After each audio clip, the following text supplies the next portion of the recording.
Hello book lovers, and welcome back, or welcome to Nat Cat's Bookish Cafe, and welcome to my September TBR.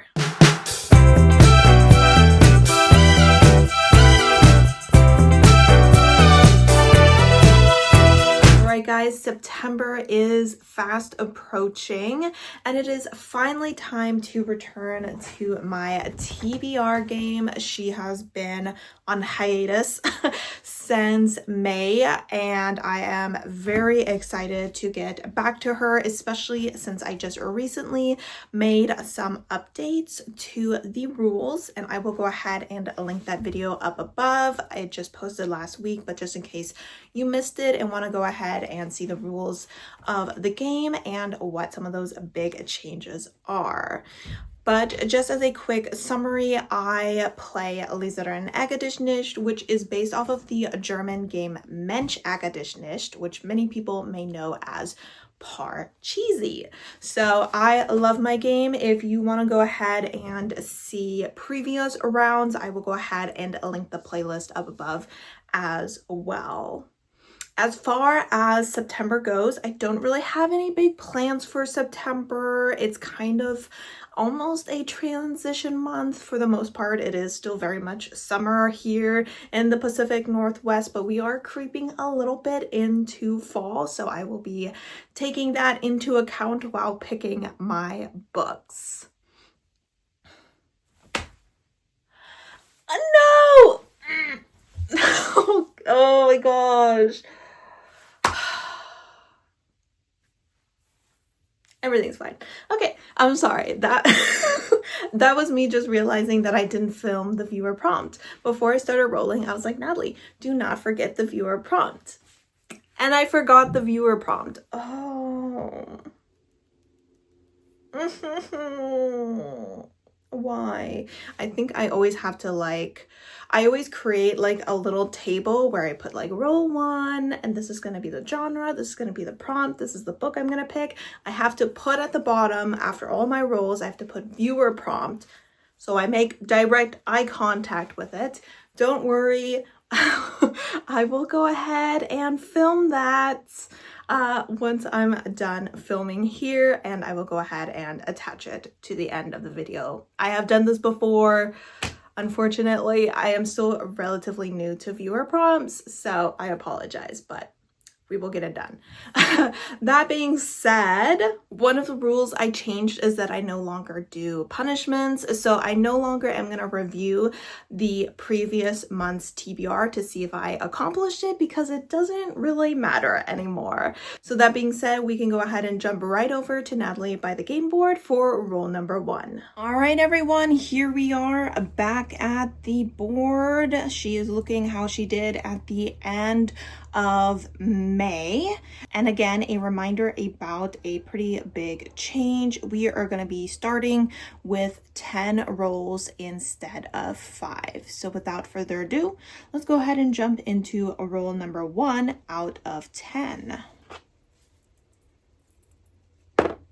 We will be starting out with a fantasy. And we got a 1. Where's my fantasy dude? Here he is. And this fantasy will need to be a seasonal read. All right, so for roll number 1, we got a fantasy, and the prompt was that it is a seasonal read. Now, no matter how much we wish it was fall, it is still technically summer, and it will be summer until the 21st of September, sometime in late September. So I did choose a fantasy that has more summer vibes, and I'm very excited because I will be picking up Celestial Monsters by Aiden Thomas. I did just recently read the Sunbear Trials and had a amazing time with it. I really did. I want to pick up this book as soon as possible. So when I had the opportunity to add it to my TBR, of course, I took it. This is a YA fantasy story. We are following a character named Tio, I believe it is. Or am I mistaking him for another character? Nope, he's Tio. And he is the son of a goddess, and many people are the children of goddesses and gods, and they kind of just live almost amongst people, not quite. They live in their little temples and whatnot. And there are two different types of gods. There are the golds and there are the jades. And the jades are seen as weaker, and he is the child of a jade god. Specifically, I believe she's kind of the goddess of birds, hence why he has these lovely wings. And every 10 years, there is a trial to select the sun bearer. And this is because there was a third type of gods called the obsidians, and they were essentially very evil, and so the sun god sacrificed himself to trap them in the sky. But every 10 years, their stones that keep these obsidian gods imprisoned need to be refilled. And in order to do that, someone needs to be sacrificed. So there are these trials to figure out who is the winner and who is going to be the sacrifice. And usually it is only golds who are selected for this because they are seen as more powerful, they are seen as the heroes. However, this year 2 jades end up getting selected, and of course our character is one of them. I had so much fun with these characters. I really fell in love with them. I had a great time with the world building and with the trial aspect, and the ending was pretty intense, so obviously I want to go ahead and get into the second book as soon as possible. I believe this is a duology, so it'll also allow me to complete a series, which is something I definitely need to work on. Roll number 2 out of 10. A contemporary or literary fiction. Let's get something a little higher than a 1. A 5. So now we can take someone out. However, 1, 2, 3, 4, 5 would knock someone out, and I don't want to do that quite yet. Plus, this guy is pretty close to his house, so let's get him closer. 1, 2, 3, 4, 5. This contemporary needs to have a verb in the title. Prompt number 2 got us a contemporary, and this is to have a verb in the title. Am I suddenly very concerned that I don't know what a verb is? Fingers crossed I don't make a fool of myself, because I have gone ahead and selected Calling for a Blanket Dance by Oscar Hokea. I believe calling is a verb. And this is a book by an Indigenous author. I have a goal of reading 5 books by Indigenous authors, and so far I am only at 2, so I am eager to put this book on to my TBR. This is more literary fiction leaning. I don't pick up a lot of literary fiction books. This seems to follow a young man who's kind of caught between the modern world and the traditions that his family wants to uphold. That's kind of all I remember from the synopsis. I think with like these literary fiction books, it's better to go into it relatively blind, because it kind of is more like a vibe, a character study or something. So hopefully I enjoy this book. It does seem like it went ahead and won an award, so that has me optimistic that at least it is very well written. Moving on to 3 out of 10. Another fantasy. A 2. So this guy again. Whoop, man down. All right. Oh, so this is going to be a emoji pick. I believe this is one of my newer prompts. So I'm going to randomly select an emoji, and we will pick a book that, I don't know, the emoji reminds us of.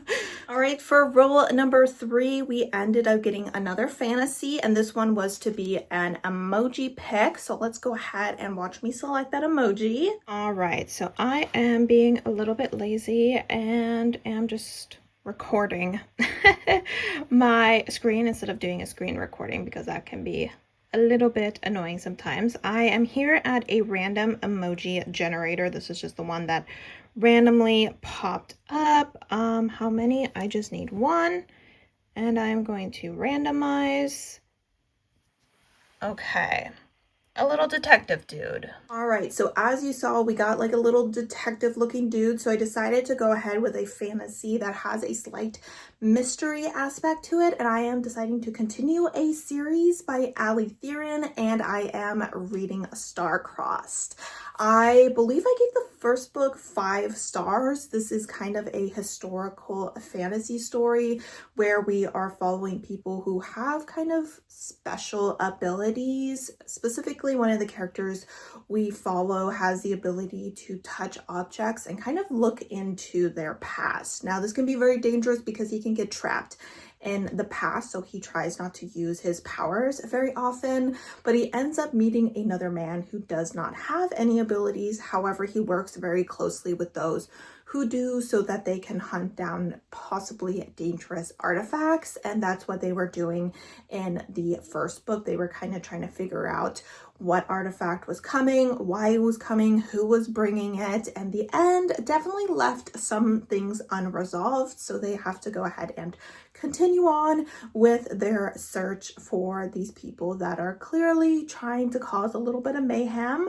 This is a male-male romance as well, and I absolutely adore the two of them together, so I am very eager to go ahead and continue with this series. Okay, I'm thinking that I did not press play, which is something I usually catch because sometimes my phone is not as sensitive as I want it to. So I just want to kind of show you what happened because I don't really feel like re-rolling. I did roll another contemporary. And then I said, wow, are we going to have just fantasy and contemporary this round?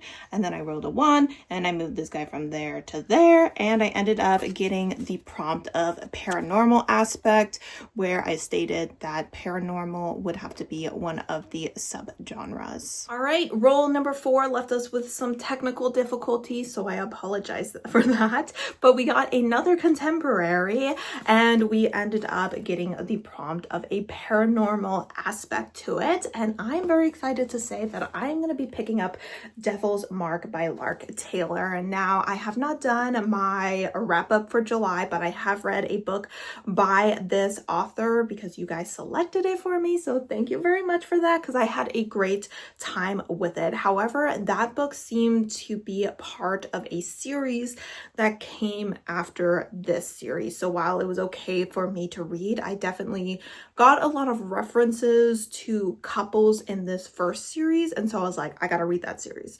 So this series follows the sons of Lucifer, and essentially they're not really interested in having anything to do with their dad. They're like, you suck, dad. And in this book we are specifically following Cal, and it seems he is a bookstore owner, and suddenly these dead bodies start showing up in his bookstore, and his father's asking him to return to hell. Life is a little difficult, and then he stumbles across Oscar, yes, who has just left a very abusive relationship, as in he left this relationship with broken bones. So that is a bit of a trigger warning going into this. Obviously, that's going to be difficult to read. This is set primarily in like modern America, so that's why I consider it primarily contemporary, but obviously we are dealing with archangels, fallen angels, demons. There's also vampires and werewolves, so it does have a paranormal aspect to it. Obviously, Cal recognizes Oscar as his mate, and it is kind of frowned upon to have a human mate, so that is something the two of them have to work against. So I am excited to pick this up. I had such a wonderful time with this author's writing the first time and the way that she developed the relationship, so hopefully I love this one just as much. All right, this time we have double and triple check that we are actually filming. Let's go ahead and go into roll number 5 out of 10. All right, we're going into the horror thriller mystery. Are we going to get this guy home? Let's see, a 5. So technically 1, 2, 3, 4, 5. I could bring him home, and then that would be a mood read. However, I think I want to go ahead and take someone out just because we have so many people in the houses. So we're gonna do 1, 2, 3, 4, 5, and this horror this one, hello, is going to have a non-human protagonist, which shouldn't be too hard for this genre. All right, roll number 5 got us a horror thriller mystery, and we needed to have a non-human protagonist for this one. I am selecting Monstrilio by Gerardo Simona Cordova, and this was one of the books that you guys could have selected for me to read in July. However, the other book ended up winning, but a lot of people seem to vote for this one as well, so that got me excited for this book as well. I have heard that while this is a multi-POV story, one of the points of view is Monstrilio himself, and essentially this is a horror story that deals a lot with the concept of grief.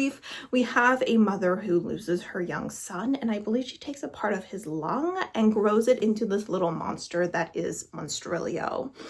Outside of that, I'm not really sure what is going to be happening with this book. I feel like it might be a horror that leans a little bit more towards literary fiction, but I have heard a lot of good things about it, so I'm excited to potentially get to it here in September. On to roll number 6 out of 10. Another fantasy. I'm not complaining. A 6. So we do get to take somebody out. So that would be 1, 2, 3, 4, 5, 6. Wait, 1, 2, 3, 4. Yep, okay. So, a fantasy that matches my outfit, and I am wearing a very cute cottagecore dress today, so that is perfect. Roll number 6 got us another fantasy, and this one is to match my outfit. Today I have on this cute little kind of cottagecore dress. Obviously you can't see all of it, but it's got kind of like these little like fruits and leaves and whatnot on it. So I did have one book that matched better than the one I selected. However, that one was historical and I needed a fantasy book, so I have gone ahead and gone with The Sapling Cage by Margaret Killjoy. I think with like all the plant life and whatnot, it kind of looks good with it, so I think it's a pretty good match. This book, I believe, follows witches. We are following a trans character who is obviously interested in becoming a witch and joining a coven. However, they are a trans woman, and so they are worried that they will not be welcomed because they are not biologically female. However, one day their best friend ends up getting invited to this school for witches, and they end up taking her place, and she starts to learn magic and make friends. But in the background there is someone very power hungry who is crushing everything between her and the crown. And on top of that, our character is obviously very scared that people are going to discover that she is a trans woman and that she could potentially lose everything that she has gained. I believe this is the first book in a series, and usually I don't like to start a new series when the other books are not out already, but I'm very eager for this. I've heard really great things, and it was the one that fit this prompt the best, so we will see if I get to it this month. All right, so we are on roll number 7 out of 10. So far we haven't had any knockouts, though hopefully I didn't just jinx myself. Fantasy again, wow. Okay, hopefully I have a lot of fantasies I want to read. Another 6. Obviously I can't take someone out because they would hit their own little person. So we got a 1, 2, 3, 4, 5, 6. He is now in his house, which means we get a fantasy mood read. All right, so for roll number 7, we got fantasy again, and not surprisingly, we got a fantasy home. You know, after we got fantasy so many times, I would hope we would make some progress with them. But that being said, because we got someone into their home, we are able to choose a mood read, and I have selected Your Body Is Not Your Body. Is this 100% fantasy? No, I'm stretching this a little bit. This is an anthology collection. Its primary genre would probably be horror, but it is a combination of kind of just contemporary fantasy, sci-fi. And I figured since it's a mood read, I could stretch it a little bit because I do really want to go ahead and read this book this month. It is on my fall TBR, and I have plans to make like a little cozy weekend vlog, and I figured it would be nice to read some of the short stories in here during that vlog. And I do really enjoy trans horror, so I figured trying out these stories would be interesting, and I could potentially find some new trans authors, because all of the authors in here are trans, to talk about some of the concepts. We have a centaur seeking illicit surgery and an alien bodily modification club. We have two medieval monks react to their transformation and demonic pregnancy in very different ways. We have a stellar cathedral crossing galaxies to dump the corpse of God into a star before the mission devolves into a psychedelic orgy. Sounds really interesting. I hope I have a great time with it, and hopefully I get to it. All right, let's see if we can get something other than a fantasy, even though it's very exciting that we got someone home. All right, a sci-fi. We have not had that yet, so that's good. A 4. Okay, so we have 2 out. 1, 2, 3, 4 we can do, or 1, 2, 3, 4. Both of them we can technically do. I'm gonna move the one that is closer. 1, 2, 3, 4. Sci-fi. Oh, wow. This used to be one of my punishment prompts, but since I'm no longer doing punishments, I went ahead and turned it into a regular prompt, and here it is. So we need one of my lowest rated sci-fis that are on my Goodreads TBR. Roll number 8 got us our first sci-fi, and we also got an old punishment prompt, which is to select one of the 10 lowest sci-fi books on my Goodreads account. I went ahead and screen recorded so you could get an idea. There was one book on there that I had already read, so I didn't count that, but I went ahead and selected the book of The Terraformers by Anna Lee Newitz, and this is a book that I have on my Kindle, so since I already owned it, that is why I selected it. This book seems to follow 2 different timelines. We are following a woman who is part of a environmentally conscious organization that terraforms other planets, and she is sent to this planet to prepare it to be terraformed, and she realizes there is a community that is actually living hidden within one of the volcanoes, and she kind of needs to decide what she's gonna do about that. Then years down the line, we follow her protege, who is creating a high-speed transportation system throughout the new city that they have built there, and they start to interact with someone who lives within that secret society within the volcano, and they start to learn about some of the corruption within the organization they are working for. So it sounds interesting. Obviously the ratings are a little bit low. I feel like 3.34 isn't like the craziest rating, but fingers crossed I enjoy it more than most people have. All right, we are ready on roll number 9 out of 10. Another fantasy. Oh my gosh. Wow. And another 1. So I could do another mood read, but I think I would like another, whoa, man off the stage. Another 1. And that is, a fantasy that either has a trans character or is written by a trans author. All right, roll number 9 got us another fantasy. What else would we get at this point? And this is to have a trans author or a trans character, and this one actually has both. And that is going to be The Wicked Bargain by Gabe Cole-Nova.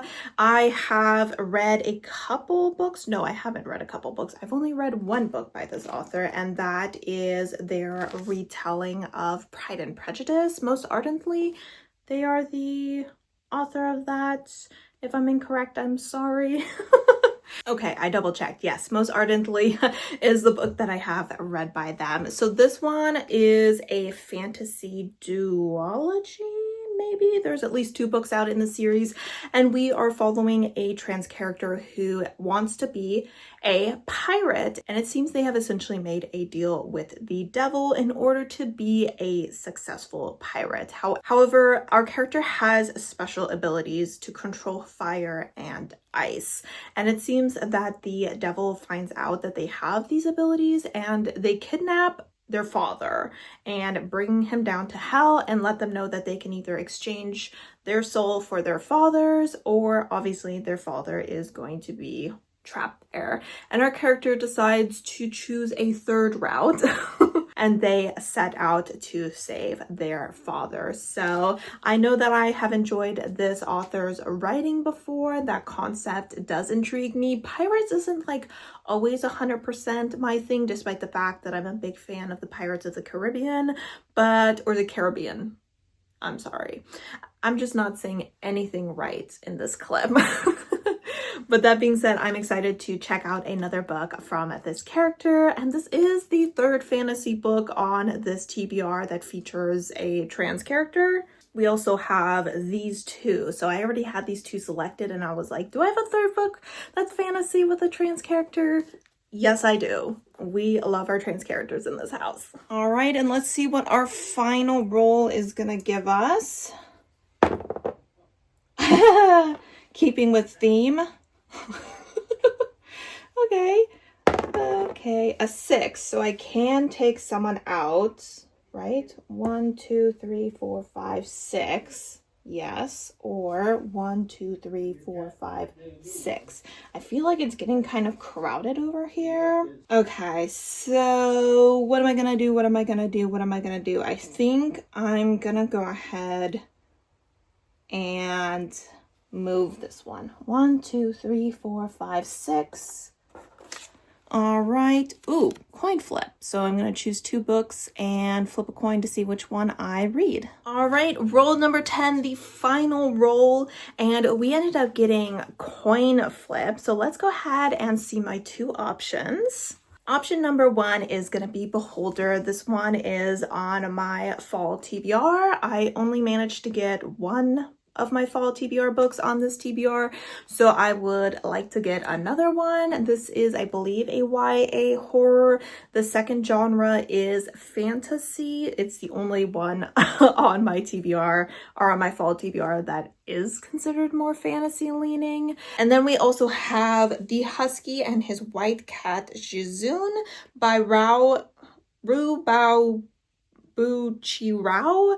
I always feel like I butcher that name to the point of being offensive. I apologize. I really do need to go ahead and figure out how to say that correctly. I would love to get into another Donmi series. So I went ahead and chose this one. So we're going to go ahead and say this one is heads and this one is tails. So because the spider has a head and cats have tails. I mean, they also have heads, but yeah.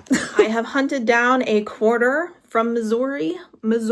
I hate saying that state name. Like, of all the states that I could have gotten a coin from, Missouri.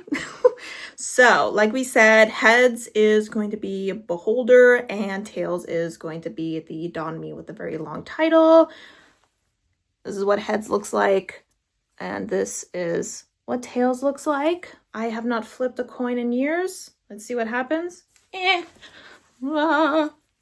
we go. That was a really crappy. Okay. I dropped it. Okay. I don't know if you saw that. Let's try that again.